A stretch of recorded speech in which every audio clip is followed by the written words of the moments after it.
with the Big Hokie. I'll be Whit Babcock, Director of Athletics at Virginia Tech, and he's been kind enough to join us about an hour and a half from tip-off and see what's going on. Oh, it's hopping. Whit, first of all, we appreciate the time. I know there's the excitement's in the air, but, man, congratulations. I mean, this has been some kind of run. Yeah, thank you. Certainly happy for the Hokies and nervous as heck today. I have no control over it, but certainly rooting for them and really proud of how hard they've worked, and looking forward to seeing them have some success, certainly. Thank you.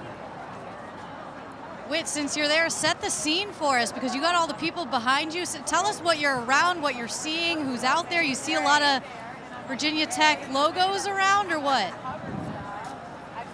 Yeah, Hokies travel well. You know, we've been on the road now, the traveling road show for 10 days or so. So we went from Seattle to here. It started as a small group, and it's nice to see the bandwagon grow, and we certainly have room on there. But it's fun to see the smiles on their face, and this team has really created a spark and has a great following. Yeah, thank you. We had Dan Radakovich stop by, and I asked him the same question I'm getting ready to ask you.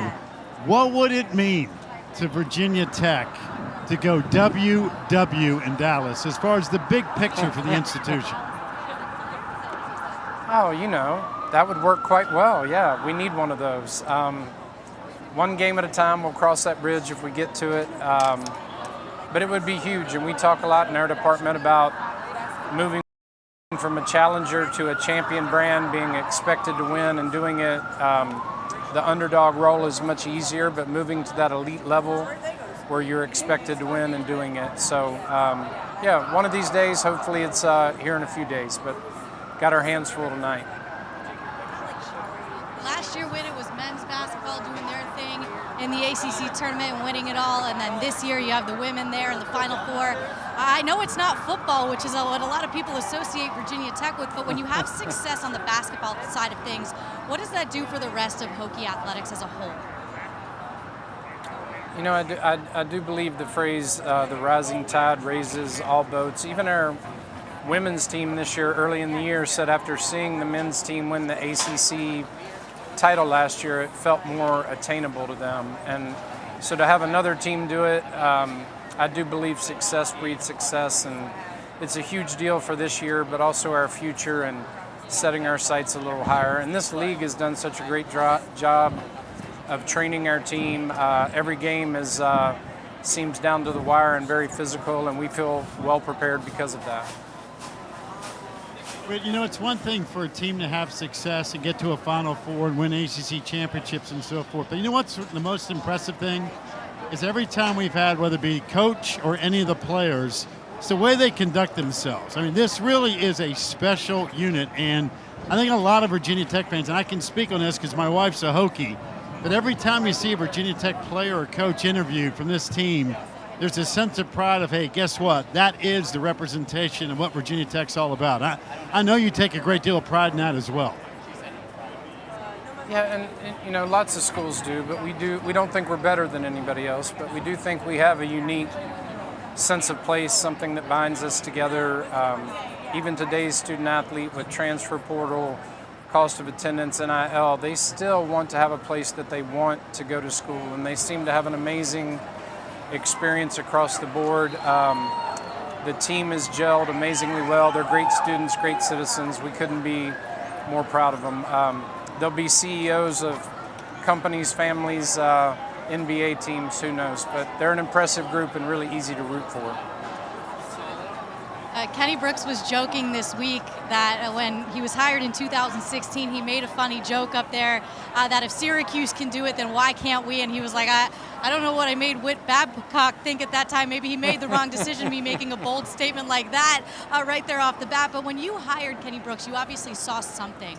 What did you see in him that made you believe that 7 years later, this is potentially where this program could be? Yeah, you know, it really was a no-brainer. Kenny and I have actually known each other from high school. We played basketball against each other in the same district. We went to the same college. We weren't thick as thieves, but we ran in similar circles, and I've known him a long time. And then I have at JMU background. And so when you have a coach that's winning at an incredible level in your home state that already recruits that area that you know and you can do background on, so many times head coach searches are speed dating. And this was one that was just a no-brainer. We had a applicant pool of 1. He was our guy, and I'm really thankful we didn't have to get to Plan B. So I do know how hard they've worked to get there. I don't think that was easy by any stretch, but I'm also not surprised at the success, if that makes sense. And he's been doing it a long time and is a great leader, and it was a great bus ride over for the game. Everybody's focused, and we hope to represent the state and, of course, Virginia Tech. Whit, I know that when we made the trip to Blacksburg during the football season, you told me something that I did not know, and that is on the top of the stadium at Lane. I knew he was You going got there. people, you got dudes with guns. We got snipers in case there's any nonsense going on. So, hey, I know tonight's a totally different deal. You're in a basketball arena. But is this one of those things that you're calm, cool, and collected, or are you just a nervous wreck watching this coming up at 7 p.m. tonight? You know, I try to put on a poker face, but obviously it's a little nerve-wracking. You know, if the game gets really tight and I can't stand it, sometimes I walk back towards the locker room and actually watch it on TV for a little while just to be undisturbed and all that. But I'm going to try to sit in there a few rows behind the bench. I try to stay to the end of the bench. I don't want the coach to turn around and see the AD unless he's used to seeing that all year long. And I'll be sweating it out like everybody else. But I hope to have a good poker face. We'll see. I know you said you were on the bus ride over. Give us some insight into that bus ride. You don't have to tell us everything, especially if Coach was giving out the game plan. But what was the feeling like on that bus? Was there music? Was it quiet? What was it like? Yeah, you know, it's much more quiet, whether it's football or basketball, any sports, very focused. Not a lot of talk, definitely no game planning. It seems to have the feel of what they normally do. Taylor Soul keeps the group loose, and they all have the most fashionable headphones, of course, but really just locked in and a lot of pride to try to enjoy the moment and savor it and see if we can continue it. Well, listen, again, congratulations to you and Kenny and the rest of the girls for an incredible ride, and hopefully it lasts a little bit longer through the weekend in Dallas, and we really appreciate the time and rooting for you hard tonight, my man. Appreciate it very much. Yeah. Thanks for the coverage. You guys have a great evening. Thank you. Go Hokies. You got it, You too. Whit. Take care.